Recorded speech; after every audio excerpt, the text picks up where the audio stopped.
Am I the a-hole for not treating or considering my step-grandkids as my grandkids? I am 43 male and I have 4 children, 24 female, 23 male, 20 male and 18 female. This concerns my oldest daughter and for privacy's sake, we will call her Kayla. Kayla finished her college a year and a half ago and found a job at a rather reputable company close to where we live weeks after. At that job, she met a man who we will call Jake. Jake is 30 years old and her direct superior. I was of the opinion their relationship was not the best idea for those reasons, but they have been together for over a year. The issue is that, Jake has 2 kids from a previous relationship. They are 7 and 6 years old and they were recently introduced to me and my wife. Because Kayla and Jake have been together for so long, it only makes sense. We were nice when we met them and it all went fine. It is also pretty important to point out that our oldest son had a daughter last year, so we are over the moon about that. Since we got along well with Jake's kids, Jake and Kayla took this as some sort of reason for putting us in the grandparents' role as Jake's ex and her family are not in the picture and Jake lost his parents as a kid. So, we have since been constantly asked to watch Jake's kids, which we have declined to do. We do not feel comfortable, and whenever they come over, they have the kids in tow. While we are not opposed to bringing them along, we also both do not consider them our grandkids since they aren't. I mean, they are our daughter's boyfriend's kids that we met a couple of times, not sure what they expect here. Crap hit the fan last Sunday as we opened a bank account for our granddaughter's college fund as it was her first birthday, and we deposited $2,000 in it with the aim to add some money to it every month until she graduates high school. We want to do the same for all future grandkids. Jake and Kayla asked me if we opened an account for Jake's kids too.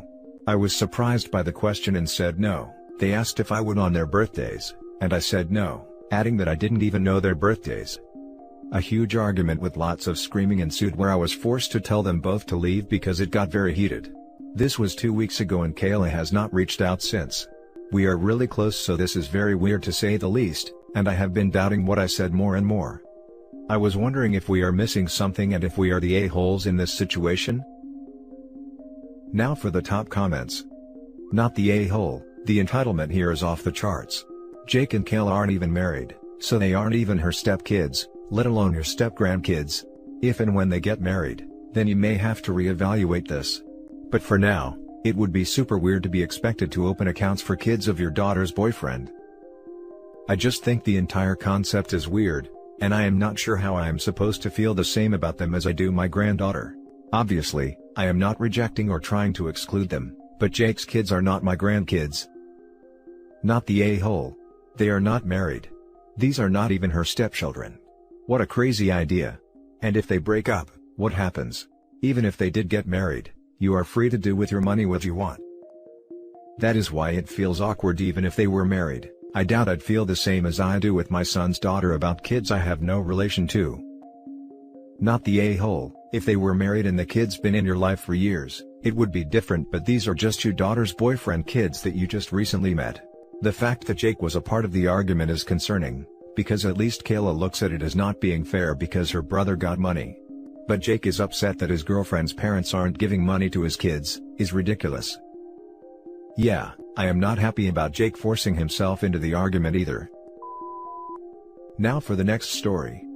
Am I the a-hole for taking my boys on a picnic after my sister lied about her child-free wedding? I, 32, married Paul, 39, 14 months ago. I have 2 stepsons that I adore so much. They're 7 and 11. My family are fine with Paul, but aren't involved with the kids much. Although they treat them well, they don't show affection or love. I've stopped attending family gatherings because I've been told to not bring the boys with me, which is unacceptable to me and very disrespectful. My family tried to look for excuses to justify their behavior of trying to leave my boys out of family functions. But last month, they invited us all to dinner and it went fine. Paul was shocked but happy that my family finally worked out the issue and slowly started including the boys. Last week was my sister's wedding. She sent me an invitation before, then told me they're having a small celebration with no kids. A child-free type of celebration. Once my brother confirmed he was coming with his wife and leaving the kids home, I thought that I could go since the no kids rule was for the entire family. That is until my cousin called me the night before the wedding. She's a relative and she doesn't know exactly what's going on with my family, and she's been good to Paul and the boys. She started talking about the wedding and said that she'd be bringing her kids. I was confused. I asked about the no kids rule, and she said that everyone was allowed to bring kids. I checked with my brother's wife, and she said she was allowed to bring kids and had no idea why I asked. So, I confronted my sister. She said she lied so I won't bring the boys, and that it was mom's idea and couldn't think of a better idea because they didn't want my boys there. I yelled at them both and told them I'm not coming if my boys aren't. The day of the wedding, we packed our bags and went on a picnic since the weather was nicer and warmer. The boys had a great time and Paul as well. In the evening, I got a ton of calls and nasty texts from mom and my dad and brother, for not coming to support my sister and that I made a joke out of them and guests were looking for me and I let them and my sister down as her older sister. My sister was upset that I missed her wedding, and called me awful for being inconsiderate of her feelings. To add, the boys are well behaved. Our oldest is incredibly responsible and helpful. Our youngest has already bonded with my cousin's son who's 9. I've talked to Paul and he said it's up to me whether I still want to be in contact with my family, but he won't be letting the boys be treated like this anymore. I understand how he felt. I feel terrible too. Yes, my family aren't supportive of me having stepkids, and said that I was quick to make a decision because of Paul, but it's not true. Like I said, I just couldn't imagine what Paul would have felt seeing others bringing their kids except for us. Not the a-hole. I am proud of you for putting your children first. You get the Stepmom of the Year award from me. And if anyone asks why she wasn't at the wedding, she should make sure they know that her young stepsons were excluded, so she stayed away to be with them. Not the a-hole. Your children don't have to come out of you to be your children. It doesn't matter if they are adopted, step or by blood. Your family decided to exclude them and then lie to you about excluding them. Enabling them would massively hurt your children in the long term, so you absolutely did the right thing. You will have to endure your family harassing you though, because we'll probably never accept the consequences of their actions and blame you for sticking to your children. Not the a-hole at all. The fact that she lied to you about it tells you all you need to know. She didn't have the guts to stand up for her awful treatment of your family, so instead she lied to try and avoid having to defend her terrible treatment of you. You not going to the wedding after how they treated you is not unfair at all, and the fact that they're offended just reeks of narcissism. So sorry OP. Next story is titled, Am I the a-hole for telling my mother-in-law that it's not her money? I, 33 female, and my husband, Bill, 34 male, eloped the day after our college graduation. We had only been dating for about a year and a half then, and I had only spoken to his family over the phone. We were young and dumb, but this isn't a decision I regret. 2 weeks after, we went to his hometown to break the news to his family. I learned that Bill's family is very wealthy. I presumed he was upper middle class, but what I found was a family within the 10%. His family was welcoming at first, but things expectedly took a turn when they found out we had eloped. My mother-in-law has some choice words about me being a gold digger, and why I should have signed a prenup before. She tried to get me to sign a postnup, and when I refused, she became belligerent and told me to leave their house. Bill supported me through all of this and left with me. I told Bill that we couldn't continue to be together if he had plans to accept any kind of financial support from his family. He agreed with me, and said they most likely are going to cut him off anyways. That was roughly 11 years ago. We are now both established in our careers and have a 6-year-old daughter. When our daughter was around 3 years old, Bill's family started making an effort to include us as part of their family. I didn't want to deprive my child of an extended family presence since both my parents died when I was young, so I tried to be welcoming of them, but I kept my guard up. My mother-in-law, however, has this belief that I'm still a gold digger and rely solely on my husband. She makes comments about everything, from the clothes I wear to the food I eat. They had a potluck Christmas dinner and I decided to drop off fried red fish to my mother-in-law. She tried it and made a comment that it was good but unhealthy because it was deep fried. I corrected her that it was air fried and that I own an air fryer. She went on a rant about how air fryers are expensive and that Bill needs to save up his money for our child because of my ridiculous rule to not accept financial help from them. I told her that I make my own money and I use my money to buy what I want, and since it's not her money, she need to get off her high horse. She said it's her son's money so she get a say. I pointed out to her that I make more than her son, and even if it was his, it's still not her money so she doesn't get to dictate it.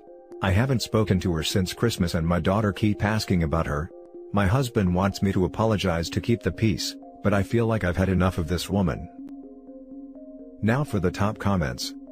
By not keeping the peace, you are depriving your daughter of a toxic person, not a doting grandmother. Not the a-hole.